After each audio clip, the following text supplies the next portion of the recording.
Der tägliche Besuch bei der Physiotherapie, für Ralica Eneva und ihren 7-jährigen Sohn Radoslav jedes Mal auch ein Kampf mit der Korruption. Radoslav wurde mit spinaler Muskelatrophie geboren, einem von den Nerven im Rückenmark verursachten Muskelschwund. Er braucht nicht nur aufwendige Krankengymnastik, sondern auch spezielle Arzneimittel. Doch ob Radoslav sie auch bekommt, hängt oft von einem finanziellen Extra ab, das seine Mutter aufbringen muss. Denn Ärzte und Therapeuten in Bulgarien sind so schlecht bezahlt, dass sie nur mit kleineren und größeren Zuwendungen über die Runden kommen. Wenn man ein Medikament schnell braucht oder eine Therapie viel kostet, dann muss man unter der Hand Geld geben. Das ist eine Folge des schlechten Gesundheitssystems. Wir sind inzwischen so an diese Art von Korruption gewöhnt, dass wir sie in allen Lebensbereichen bewusst einsetzen, denn sonst würde vieles überhaupt nicht funktionieren. Wer medizinisch versorgt werden will wie Radoslav, wer zügige Genehmigungen von Behörden und Ämtern braucht, wer Strafen vermeiden möchte, wer Steuern sparen will, der kann und muss extra zahlen.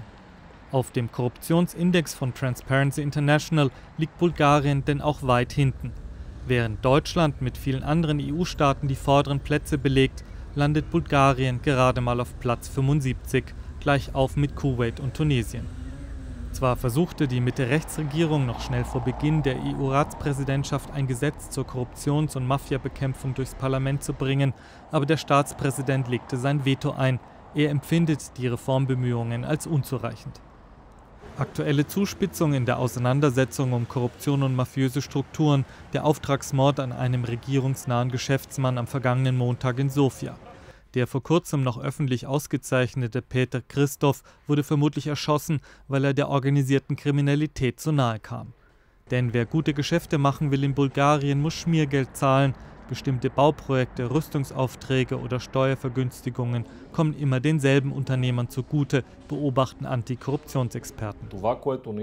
Was wirklich in Bulgarien beunruhigt, ist nicht das Ausmaß der Bestechung, das ist auch nicht schlimmer als im übrigen Osteuropa. Was aber fehlt, ist ein nachhaltiger und systematischer Ansatz im Kampf gegen diese Art von Problemen. Ralica Eneva und ihr Sohn Radoslav jedenfalls spüren die fehlende Strategie gegen Korruption im Großen, auch im ganz Kleinen.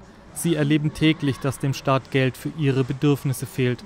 Auch deshalb hoffen sie, dass mit der EU-Ratspräsidentschaft vielleicht doch noch europäische Standards in Bulgarien Einzug halten.